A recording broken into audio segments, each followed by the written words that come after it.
إن الحمد لله نحمده ونستعينه ونستغفره ونعوذ بالله من شرور أنفسنا ومن سيئات أعمالنا من يهده الله فلا مضل له ومن يضلل فلا هادي له وأشهد أن لا إله إلا الله وحده لا شريك له وأشهد أن محمدًا عبده ورسوله يا أيها الذين آمنوا اتقوا الله حق تقاته ولا تموتن إلا وأنتم مسلمون يا أيها الناس اتقوا ربكم الذي خلقكم من نفس واحدة وخلق منها زوجها وبث منهما رجالا كثيرا ونساء واتقوا الله الذي تساءلون به والأرحام إن الله كان عليكم رقيبا يا أيها الذين آمنوا اتقوا الله وقولوا قولا سديدا يصلح لكم أعمالكم ويغفر لكم ذنوبكم ومن يطع الله ورسوله فقد فاز فوزا عظيما أما بعد فإن أصدق الحديث كتاب الله وأحسن الهدي هدي محمد صلى الله عليه وسلم وشر الأمور محدثاتها وكل محدثة بدعة وكل بدعة ضلالة وكل ضلالة في النار أعوذ بالله من الشيطان الرجيم بسم الله الرحمن الرحيم شهر رمضان الذي أنزل فيه القرآن هدى للناس وبينات من الهدى والفرقان معزز سامعین کرام، حاضرین جمعہ، اسلامی بھائیوں، نوجوان ساتھیوں، عزیز بچوں،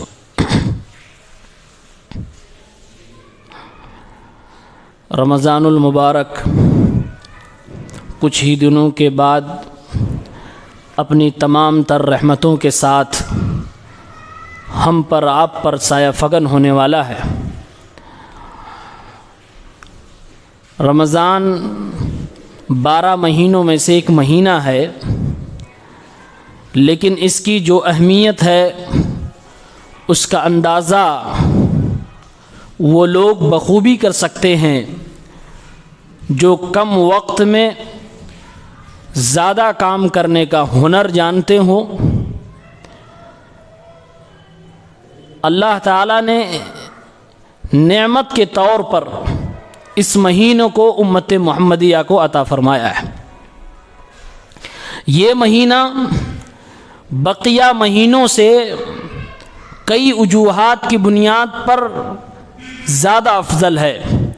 ان میں سے 4 اسباب میں آپ کے سامنے رکھتا ہوں کہ یہ مہینہ کیوں افضل ہے۔ نمبر 1، رمضان کا مہینہ اس لیے بقیہ 11 مہینوں سے افضل ہے کیونکہ اسی مہینے میں افضل الکتب السماویہ، افضل الانبیاء والمرسلین پر نازل کی گئی۔ یعنی اس مہینے کو اہمیت اس لیے حاصل ہے کیونکہ اسی مہینے میں اللہ رب العالمین کا کلام قرآن مجید محمد الرسول اللہ صلی اللہ علیہ وسلم پر نازل ہوا تھا، اور اللہ نے اس بات کو قرآن میں، خود قرآن میں قرآن کی فضیلت اور رمضان کی فضیلت کو بیان کرتے ہوئے بیان کیا ہے۔ سورہ بقرہ کی آیت نمبر 185 میں اللہ نے فرمایا، شہر رمضان الذی انزل فیہ القرآن ہدی للناس وبینات من الہدی والفرقان۔ رمضان ہی کا مہینہ ہے جس میں اللہ نے قرآن کو اتارا، وہ قرآن جو لوگوں کی ہدایت کے لیے اتارا گیا، لوگوں کو راستہ دکھانے کے لیے اتارا گیا، وہ قرآن جس میں ہدایت کی باتیں موجود ہیں، وہ قرآن جس میں حق اور باطل کے درمیان فرق کرنے والی چیزیں موجود ہیں۔ اللہ نے فرمایا یہ قرآن جس کی یہ خوبیاں ہیں وہ رمضان کے مہینے میں اتارا گیا۔ تو گویا کہ اللہ نے اس مہینے کی فضیلت بتائی اس لیے کہ اس میں قرآن کو اتارا گیا. اور دوسری وجہ جس کی بنیاد پر یہ مہینہ بقیہ مہینوں سے افضل ہے، یہ وہ مقدس مہینہ ہے جس مہینے میں قرآن اتارا گیا، اور قرآن خاص طور سے جس رات میں اتارا گیا وہ رات اللہ تعالیٰ نے اسی مہینے کے اندر بنائی جو رات 1000 مہینوں کی عبادت سے افضل ہے. قرآن میں اللہ نے باقاعدہ اس کے نام سے ایک سورت اتاری ہے، اِنَّا أَنزَلْنَاهُ فِي لَيْلَةِ الْقَدْرِ وَمَا أَدْرَاكَ مَا لَيْلَةُ الْقَدْرِ لَيْلَةُ الْقَدْرِ خَيْرٌ مِّنْ أَلْفِ شَهْرٍ. وہ رات جس رات میں لوگوں کے سال بھر کی تقدیروں کا فیصلہ ہوتا ہے، وہ رات جس میں اللہ کے فرشتے زمین پر اترتے ہیں، خاص طور سے جبریل علیہ السلام، وہ رات جس رات میں اللہ تعالیٰ نے قرآن کو اپنے نبی صلی اللہ علیہ وسلم کے لیے آسمان دنیا پر پہلی ہی موقع پر پہلی ہی رات میں اتار دیا تھا، وہ رات اسی مہینے میں.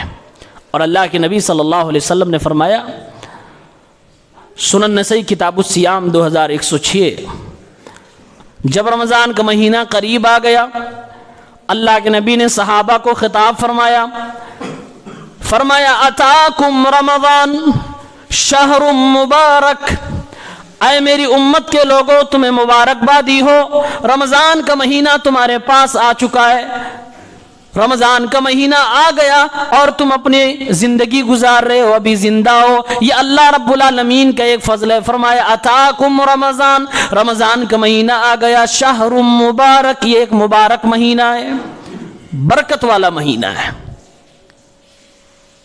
بڑی برکتوں والا مہینہ. اسی لیے اللہ کے نبی صلی اللہ علیہ وسلم سال کے پورے مہینے میں دان کیا کرتے تھے.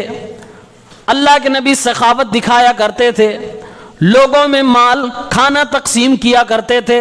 لیکن جب رمضان کا مہینہ آ جاتا، صحابی رسول عبداللہ ابن عباس فرماتے ہیں میرے نبی کی سخاوت تیز و تند ہوا کی طرح تیز ہو جاتی تھی. جس طرح سے آندھی آتی ہے تو ہوائیں تیز ہو جاتی ہیں، اسی طرح اللہ کے نبی جب رمضان آتا تھا تو آپ صلی اللہ علیہ وسلم لوگوں کو دینے میں اتنی تیزی عطا فرماتے تھے کہ جیسا لگتا تھی کہ دینے کے لیے آندھی آ گئی. آپ کی سخاوت کو آندھی لگ جاتی تھی، خوب عطا فرماتے تھے رمضان کے مہینے، کیونکہ برکت کا مہینہ ہے. فرمایا اللہ کے نبی نے فرض اللہ عز وجل علیکم صیامہ، مبارک مہینہ آ گیا میری امت کے لوگوں، یہ وہ مہینہ جس کے 30 روزوں کو اللہ نے تمہارے اوپر فرض کیا ہے. یفتح فیہ ابواب السماء، اس مہینے میں آسمان کے سارے دروازے کھول دیے جاتے ہیں، جنت کے سارے دروازے کھول دیے جاتے ہیں.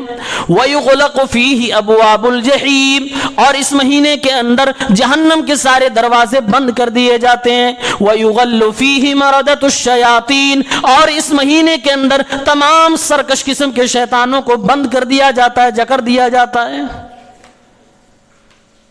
آپ فضیلت بتلا رہے ہیں اور آپ نے فرمایا وَفِيهِ لَيْلَةٌ خَيْرٌ مِّنْ أَلْفِ شَهْرٍ، اس مہینے کے اندر ایک رات ایسی رات آتی ہے کہ اگر میری امت کا کوئی بھی بندہ اس رات کو عبادت کر لے جائے 1000 مہینوں کی عبادت سے زیادہ اسے ثواب عطا فرمایا جائے گا. خیر من 1000 شہر، 1000 مہینوں کی عبادت سے زیادہ اسے اللہ ثواب عطا فرمائے گا. 1000 مہینے 83 سال سے بھی زیادہ ہو جاتے ہیں، آج ہماری عمریں اتنی نہیں ہوتی ہیں. تو یہ اس امت کو اللہ کی طرف سے ایک نعمت ہے لیلۃ القدر. یہ کہہ لیجئے کہ چھوٹا پیکج بڑا دھماکہ ہے، کم وقت میں بڑی نیکی آپ کما سکتے ہیں.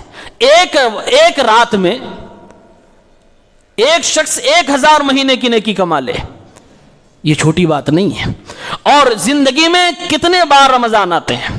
بالغ ہونے کے بعد اگر ایک 60 سال کی زندگی کسی کی ہے تو کم از کم 30-35 بار 40 بار تو اسے مل ہی جاتا ہے.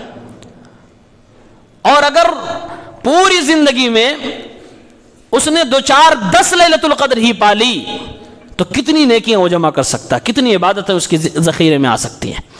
اسی لیے اللہ کے نبی فرماتے تھے پورا مہینہ رمضان کا عبادت کا تو ہے ہی، لیکن جو خاص طور سے آخری عشرہ ہوتا ہے جس میں لیلۃ القدر آتی ہے، آپ فرماتے تھے کہ اپنے آپ کو تیار کر لو، لیلۃ القدر کو ہم تلاش کریں گے۔ خود آپ 10 رات کی عبادت کرتے تھے، اپنی امت کو فرمایا کرتے تھے کہ طاق راتوں میں لیلۃ القدر کو تلاش کرو، اپنی بیویوں کو بھی جگاتے، اپنے گھر والوں کو بھی تیار کرتے کہ سب کے سب لوگ شب قدر کو تلاش کرو۔ اس کی اہمیت کو آپ جانتے تھے۔ فرمایا اللہ کے رسول صلی اللہ علیہ وسلم نے یہ مہینہ جس کے اندر اتنی فضیلتیں ہیں، من حرم خیرہا فقد حرم، اے میری امت کے لوگوں، جو اس مہینے کی برکتوں سے محروم ہو جائے، جو اس مہینے میں نیکیاں نہ کما سکے، جو اس مہینے میں اپنے گناہوں کی بخشش نہ کروا سکے، جو اس مہینے میں بھی قرآن کی تلاوت سے محروم ہو جائے، حقیقت میں وہ بدنصیب ہے، حقیقت میں وہ محروم ہے۔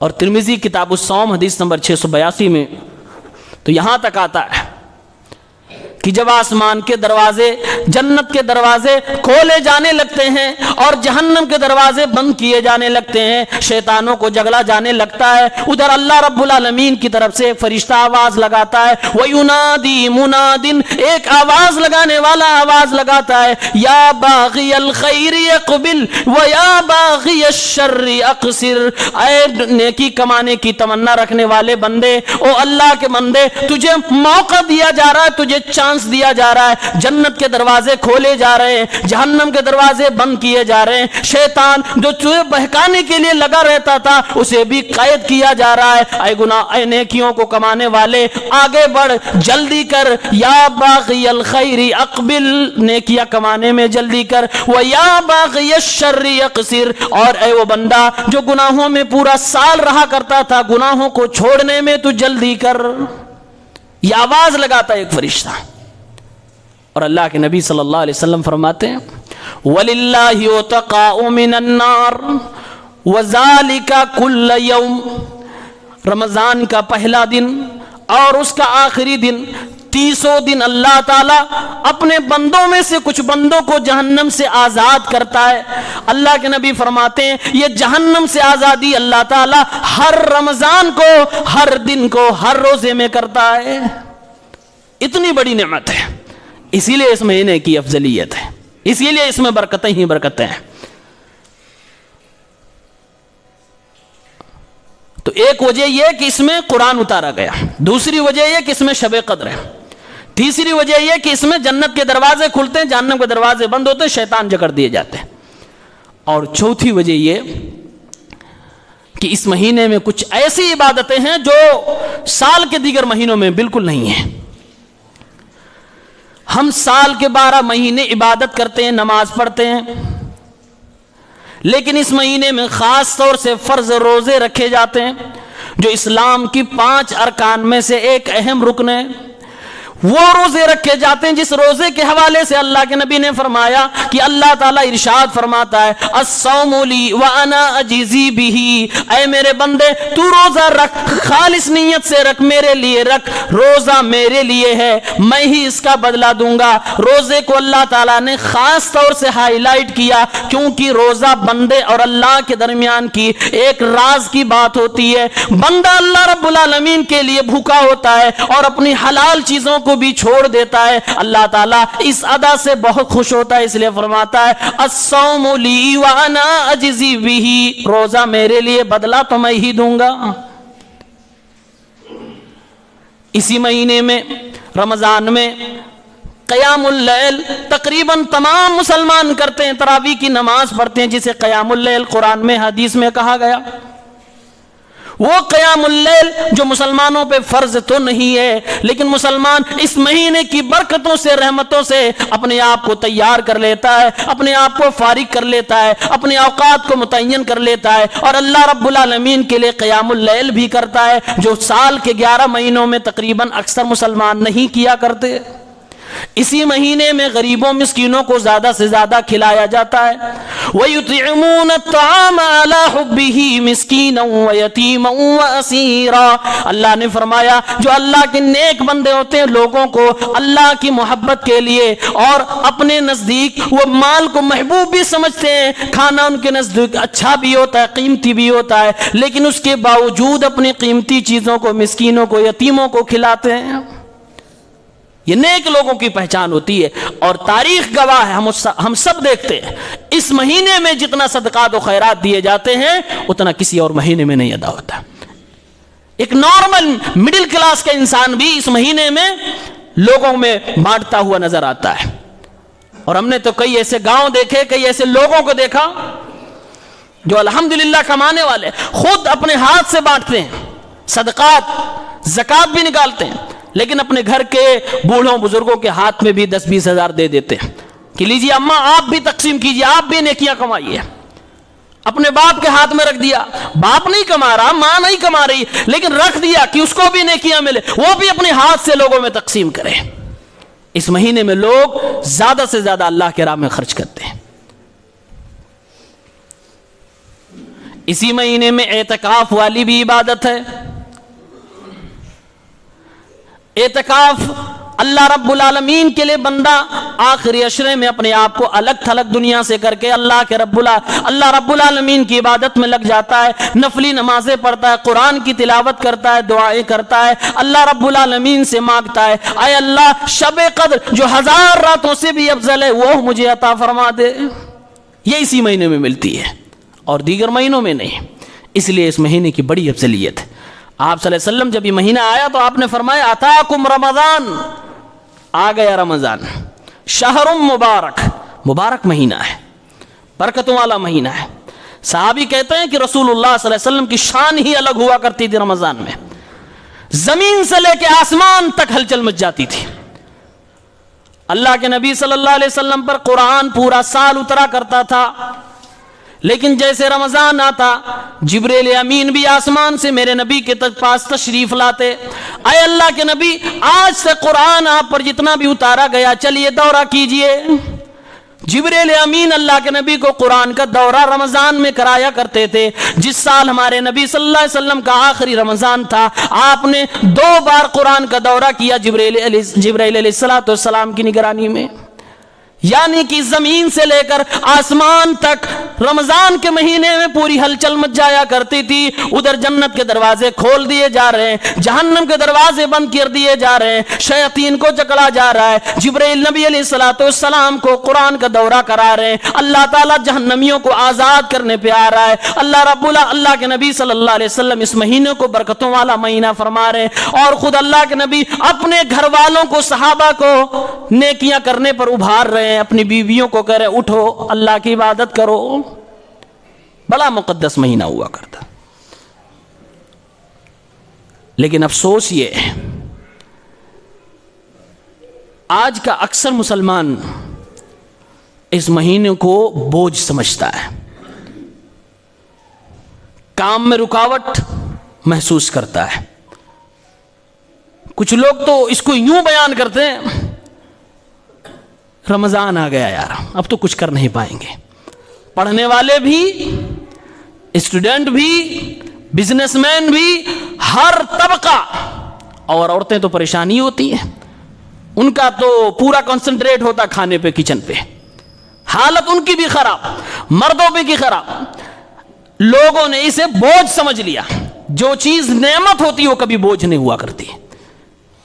اگر آپ نے نعمت کو بوجھ سمجھنا شروع کر دیا تو تاریخ نے وہ بھی دیکھا, بیٹیاں رحمت تھی, لیکن جس قوم نے اسے بوجھ سمجھا تو انہوں نے اپنی اسی رحمت کو زندہ زمین میں دفن کیا ہے.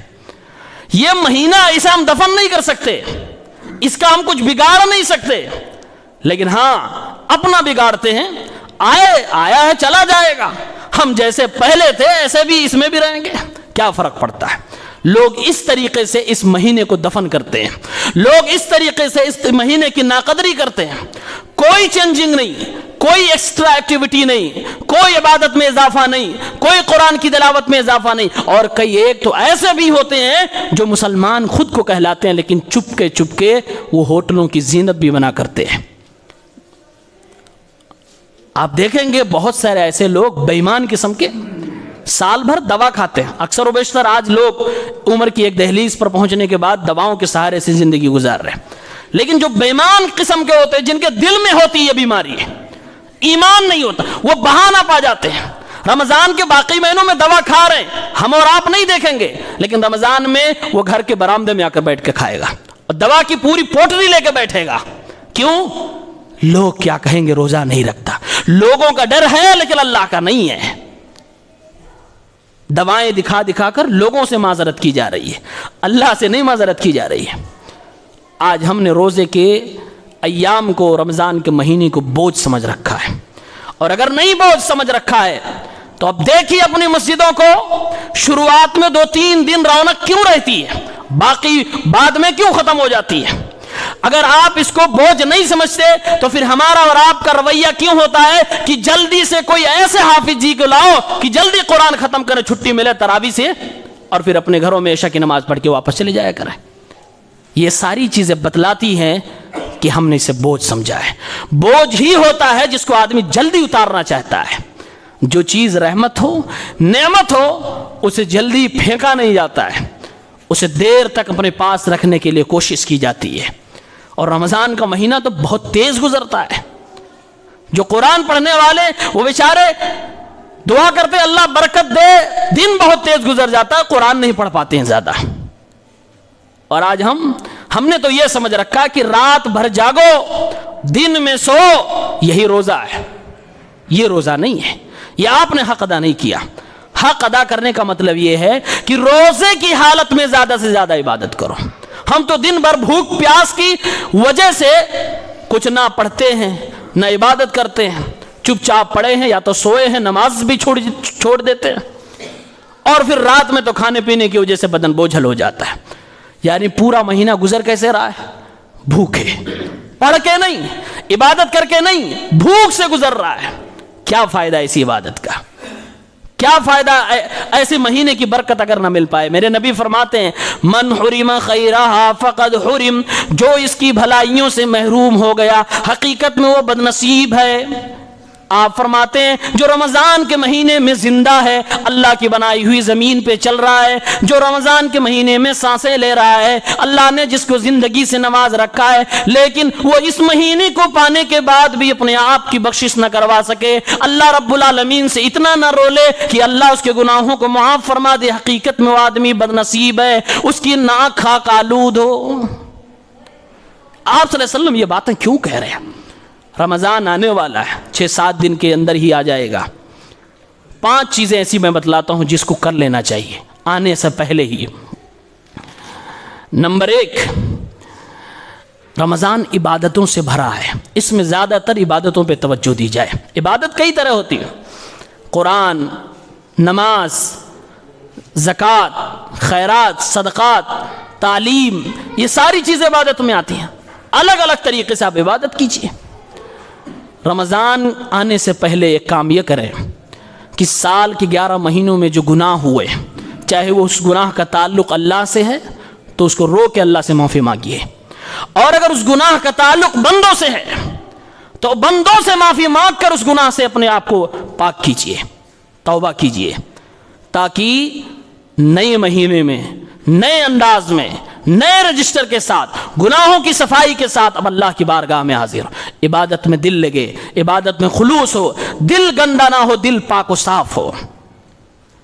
اللہ تعالیٰ نے سورہ نور کی آیت نمبر 31 میں فرمایا، جہاں اللہ نے پردے کی بات کہی، اے مسلمان عورتوں، اے مسلمان مردوں، تم پردے کیا کرو، نگاہیں جھکایا کرو، اور اے عورتوں تم فلاں فلاں مردوں کے سامنے جا سکتی ہو اور بقیہ مردوں سے تمہیں پردہ کرنا ہے. اسی آیت کے اخیر میں اللہ تعالیٰ نے ارشاد فرمایا وَتُوبُوا إِلَى اللَّهِ جَمِيعًا أَيُّهَا الْمُؤْمِنُونَ لَعَلَّكُمْ تُفْلِحُونَ. اے مومنو، زمانے جاہلیت میں تم نے جو بے پردگی کر رکھی تھی وہ تو پرانی بات ہو گئی، آ جاؤ، توبہ کا دروازہ آج بھی کھلا ہوا ہے۔ وَتُوبُوا إِلَى اللَّهِ جَمِيعًا، تم سب کے سب مل کے اللہ رب العالمین کی بارگاہ میں توبہ کرو۔ ایھا المؤمنون، اے مومنو، اے زمین کے کسی بھی کونے پہ رہنے والے ایمان والو، تمہارا رب تمہیں پکار رہا ہے، توبہ کرو، جلدی سے توبہ کرو، لعلکم تفلحون، تم کامیاب ہو جاؤ گے۔ اور اللہ کے نبی توبہ کے لیے ہمیں اور آپ کو ابھارتے ہوئے ارشاد فرماتے ہیں، صحیح مسلم 2702 کی روایت ہے، یا ایھا الناس توبوا الی اللہ، اے میری امت کے لوگوں، اے سارے کے سارے لوگوں، جلدی سے جلدی اللہ کی بارگاہ میں توبہ کر لو۔ فإنی اتوب الی اللہ فی اليوم 100 مرہ، کیونکہ محمد الرسول اللہ، میں خود ایک دن میں اللہ رب العالمین کے سامنے 100 مرتبہ سے زیادہ توبہ کرتا ہوں، 70 مرتبہ سے زیادہ توبہ کرتا ہوں۔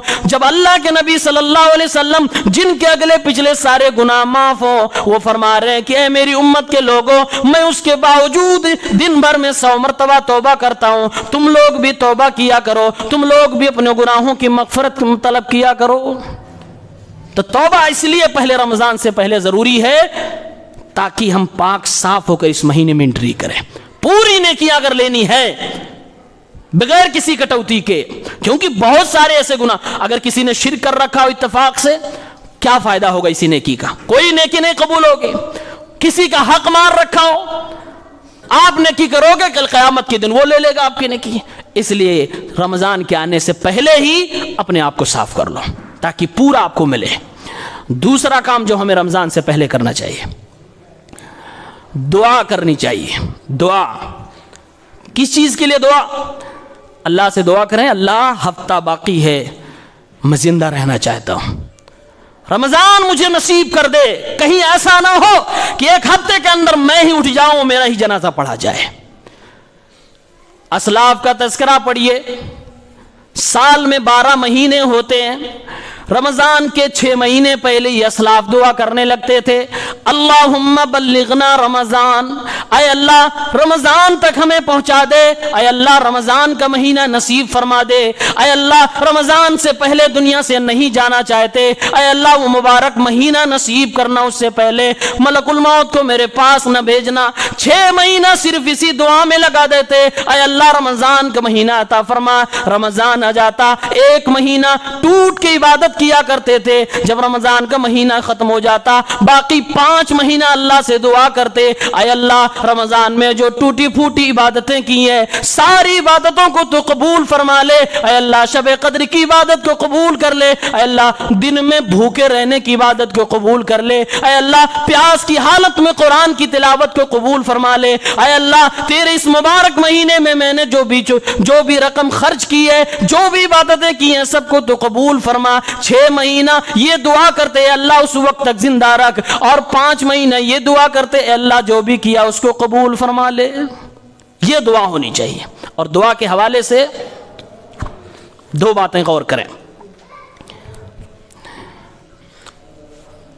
نیکی کرنا آسان ہم اور آپ کو لگتا ہے، لیکن نیکی کی توفیق ہر ایک کو نہیں ملتی۔ ایک میں چھوٹی مثال دیتا ہوں، آپ صلی اللہ علیہ وسلم نے فرمایا لا تحقیرن من المعروف شیئا ولو ان تلقى اخاک بوجه طلق، کسی بھی نیکی کو حقیر نہ سمجھو۔ ایک مثال آپ نے دی، کہا چاہے اپنے بھائی کے سامنے مسکرا کر ملنے ہی کو، یعنی مسکرا کر اپنے بھائی سے ملنا یہ بھی ایک نیکی ہے۔ آپ نے فرمایا اس کو بھی حقیر نہ سمجھو، کل قیامت کے دن کام آ سکتی ہے۔ مسکرا کر بات کرنا ملنا کتنا آسان ہے، لیکن ہر آدمی کرتا ہے؟ نہیں کرتا۔ اکثر و بیشتر لوگ اس کے اپوزٹ ہیں۔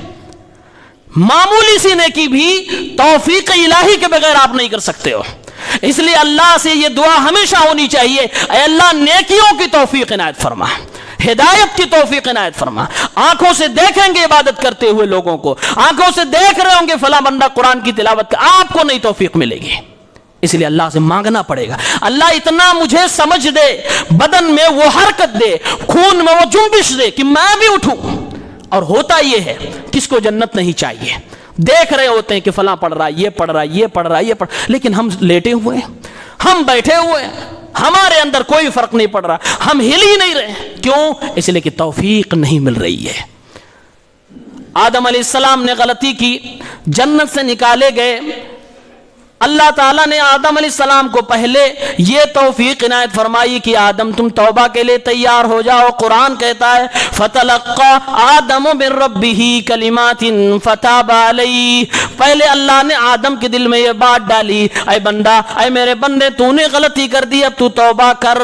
توبہ کی توفیق پہلے آدم علیہ السلام کو دی جاتی ہے. توبہ کے لیے ریڈی ہو گئے. پھر اللہ تعالیٰ نے دعا سکھلائی، اے آدم یہ دعا مانگو، ربنا ظلمنا انفسنا وان لم تغفر لنا وترحمنا لنكونن من الخاسرین. پہلے توفیق ملی، پھر دعا سیکھی، پھر دعا مانگی اللہ تعالیٰ، فتاب علیہ، پھر دعا کو قبول فرماتا ہے. اس لیے ہمیں اور آپ کو اپنے نیکیوں کے لیے بھی اللہ سے توبہ، اللہ رب العالمین سے دعا مانگنی چاہیے. اگر گناہوں کی زندگی گزر رہی ہو تو کم سے کم پہلے یہ دعا مانگو، اے اللہ مجھے توبہ کرنے کی توفیق عنایت فرما. یہ دعا مانگو تب اللہ تعالیٰ کہیں دل میں بات ڈالے گا، تب آپ آؤ گے، 2 رکعت نماز پڑھو گے اور اللہ کے سامنے 2 آنسو گریں گے. اللہ تعالیٰ آپ کی آنسوؤں کی وجہ سے جنت جہنم کی آگ کو ٹھنڈک فرما دے گا. اور ہم نے اور آپ نے سب نے دیکھا ہے، قرآن کریم چیخ چیخ کے بیان کر رہا ہے، اے مسلمانوں تم کس گمان میں ہو؟ تم اللہ کی توفیق کی اہمیت نہیں سمجھ رہے ہو. میرے نبی چاہ کر بھی اپنے چچا ابو طالب کو ہدایت پہ نہیں لا سکے کیونکہ اللہ تعالیٰ نے انہیں توفیق نہیں دی. قرآن کی آیت اتاری، انک لا تہدی من احببت ولکن اللہ یہدی من یشاء. اے میرے محبوب، آپ جسے پسند کرتے ہیں، جسے چاہتے ہیں، آپ اسے ہدایت پہ نہیں لا سکتے.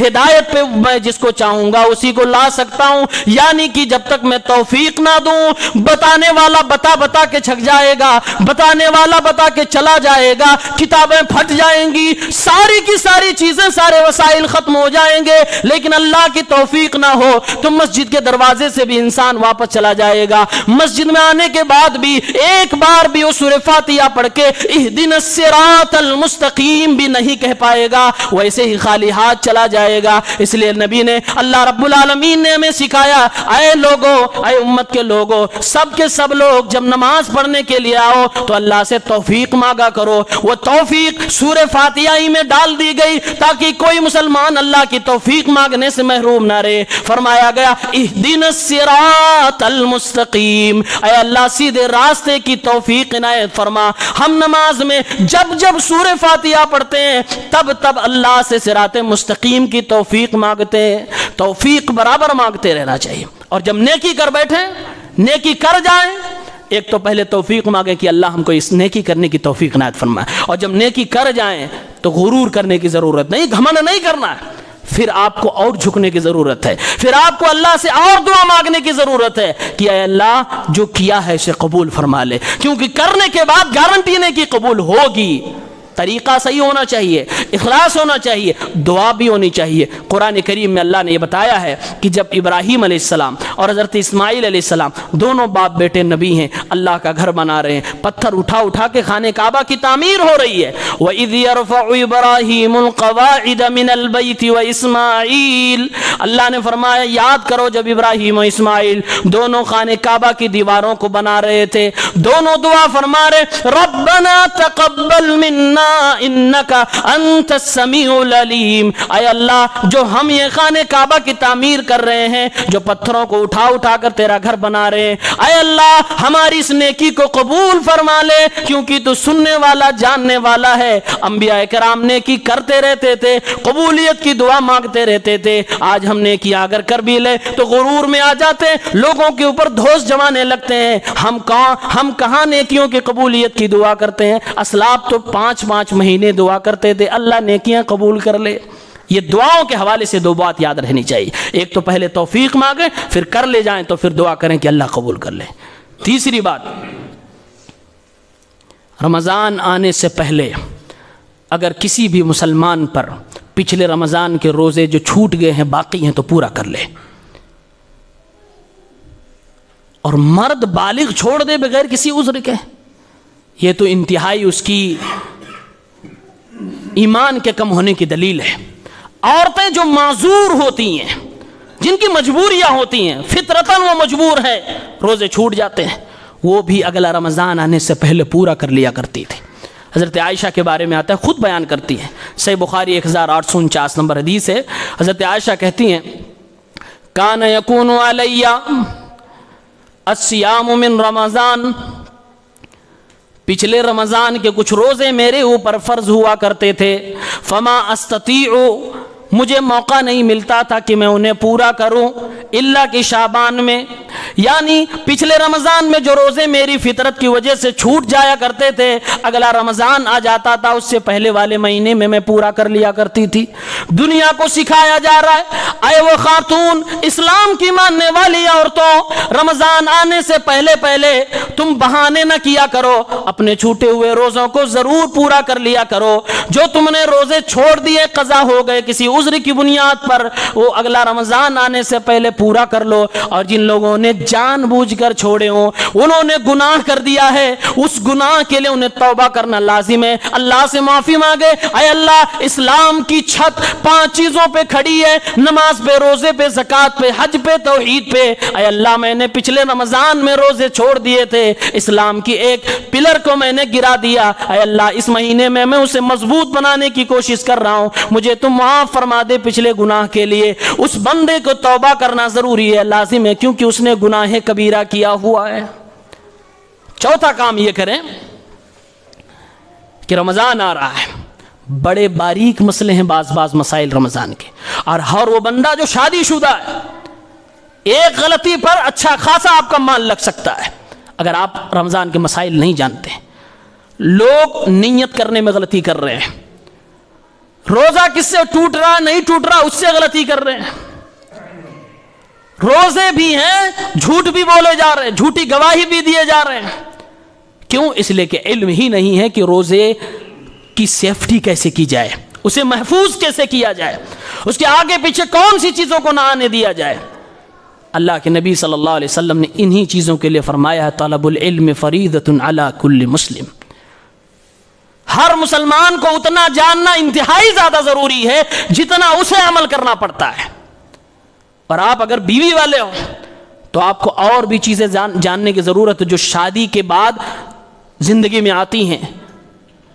ایک صحابی نے انجانے میں کیا تھا، روزے کی حالت میں اپنے بیوی سے مل بیٹھے تھے، 60 دن لگاتار روزہ رکھنے کا اس کے اوپر جرمانہ ہے۔ بہت سارے لوگ کر جاتے ہوں گے، اور میں تو کئی لوگوں نے ایسا بھی بتایا، شکایت ہے باقاعدہ کہ خود تو بے ایمان روزہ نہیں رکھتا اور اپنی اسی ہوس کی وجہ سے بیوی کو بھی روزہ نہیں رہنے دیتا، روزے سے ہو تو اس کا روزہ توڑنے کے لیے ذریعہ بن جاتا ہے۔ یہ مسلمان ہیں جن کو معلوم نہیں ہے، پتہ ہی نہیں ہے، اور توڑنے کے بعد کوئی فکر بھی نہیں ہے۔ جرم اتنا بڑا کہ 60 لوگوں کو کھانا کھلاؤ اس کے بدلے میں، یا 60 دن تم روزہ رکھو، اس کو کوئی فرق ہی نہیں پڑ رہا ہے۔ کیوں؟ اس لیے کہ جانکاری نہیں ہے۔ تو چوتھا کام یہ کریں رمضان سے پہلے پہلے، اور آج تو سیکھنا بڑا آسان ہے، بہت آسان ہے، کوئی بہانے نہ کرے کہ ہم سیکھ نہیں سکتے، بہت آسان ہے سیکھنا۔ رمضان کے موٹے موٹے مسائل کو جاننا چاہیے۔ اگر آپ پڑھے لکھے ہو تو کتابوں کو پڑھیں، اگر آپ کے ہاں علماء دستیاب تو علماء سے پوچھیں۔ اور 5ویں چیز، اپنے آپ کو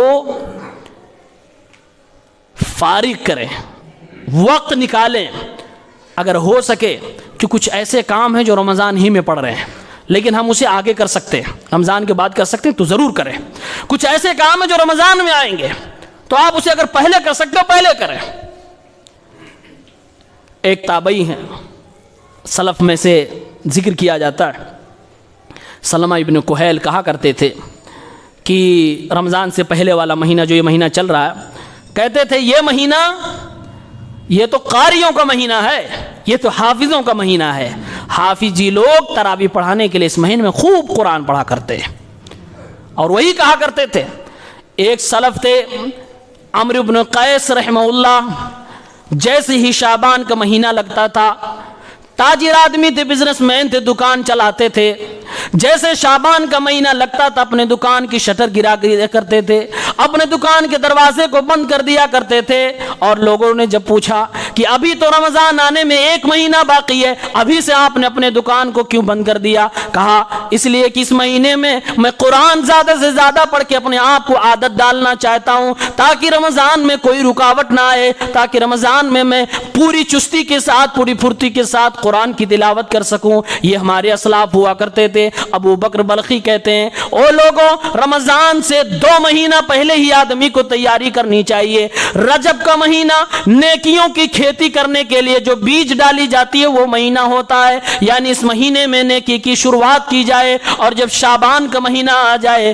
تو اس مہینے میں مزید نیکیاں کر کے اس کو سینچا جائے، اور جب رمضان کا مہینہ آ جائے تو اس نیکی کی کھیتی کو کاٹنے کا وقت آ گیا ہے، اس نیکی کی کھیتی کو کاٹ کر اپنے نام اعمال میں نیکیاں جمع کر لی جائیں۔ یہ ہمارے اسلاف ہوا کرتے تھے، لیکن رمضان کا مہینہ آتے ہی آپ دیکھیں گے بعض مسجدوں میں بعض اماموں کے ذریعے سے قرآن کریم کی تلاوت نہیں بلکہ پورا مذاق ہو رہا ہے۔ قرآن اتنی تیزی سے پڑھا جا رہا ہے، بس تمنا کیا ہے کہ 10 دن میں قرآن ختم کریں گے، 7 دن میں ختم کریں گے، 3 دن میں ختم کریں گے، ایک ہی رات میں شبینہ میں ختم کریں گے۔ او میرے بھائیوں، قرآن کریم کو پڑھو تو حق کے ساتھ پڑھو۔ اللہ تعالیٰ نے یہودیوں کے بارے میں فرمایا تھا الذین آتیناہم الکتاب یتلونہ حق تلاوتہ اولئک یؤمنون بہ ومن یکفر بہ فاولئک هم الخاسرون۔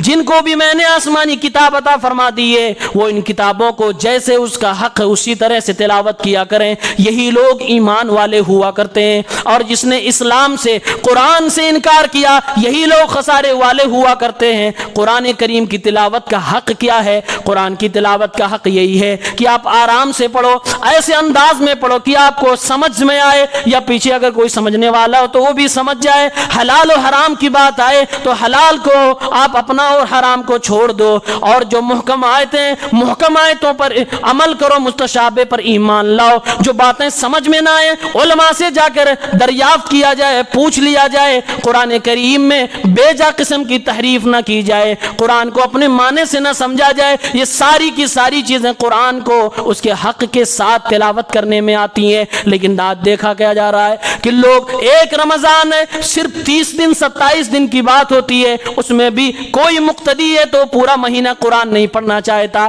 بعض لوگ تو ایسے حافظوں کو ہائر کرتے، 2 3 4 حافظوں کو ہائر کرتے، اس لیے نہیں کہ نیکی زیادہ کمانی ہے، اس لیے کہ 4 لوگ مل کے پڑھائیں گے، جلدی سے ختم ہو جائے گا، جلدی سے چھٹی مل جائے گی۔ اللہ کی قسم یہ قرآن کے ساتھ مذاق ہو رہا ہے، یہ مذاق نہیں ہونا چاہیے۔ مہینہ قرآن کا ہے، قرآن اس مہینے میں اتارا گیا، اسی مہینے میں اس قرآن کے ساتھ بے حرمتی کی جائے اور یعلمون تعلمون کر کے اڑبڑ گڑبڑ کر کے پڑھایا جائے تو قرآن کی بے حرمتی اس سے زیادہ کچھ نہیں ہو سکتی۔ اسلام فرض نہیں قرار دیتا کہ پورا قرآن تم ختم کرو، بلکہ اسلام یہ کہتا ہے کہ جیسے پڑھنے کا حق ہے ویسے تم پڑھو۔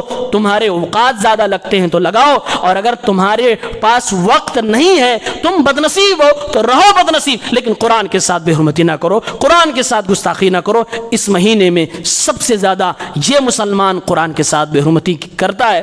بعض ویڈیو میں دیکھنے کو ملتا ہے اتنی تیزی کے ساتھ نماز ہو رہی ہے کہ آپ حیران ہو جائیں گے کہ کب رکوع، کب سجدہ، کب فاتحہ اور کب سورت پڑھی جا رہی ہے، آپ کو کچھ سمجھ میں نہیں آئے گا۔ اس لیے اس مہینے میں قرآن سے خود کو جوڑیں اور زیادہ سے زیادہ قرآن کی تلاوت کریں، خوب تلاوت کریں، اور رمضان میں جو تراویح ہوتی ہے تراویح کا باقاعدہ اہتمام کریں۔ پورے مہینے اس رمضان میں تراویح سے جڑے رہیں، قرآن کریم امام کے پیچھے سنتے رہیں، خود پڑھتے رہیں، زیادہ سے زیادہ نیکیاں کمائیں۔ اللہ تعالی ہم سب کی نیکیوں کو قبول فرمائے۔ تقبل اللہ منا ومنکم صالح الاعمال۔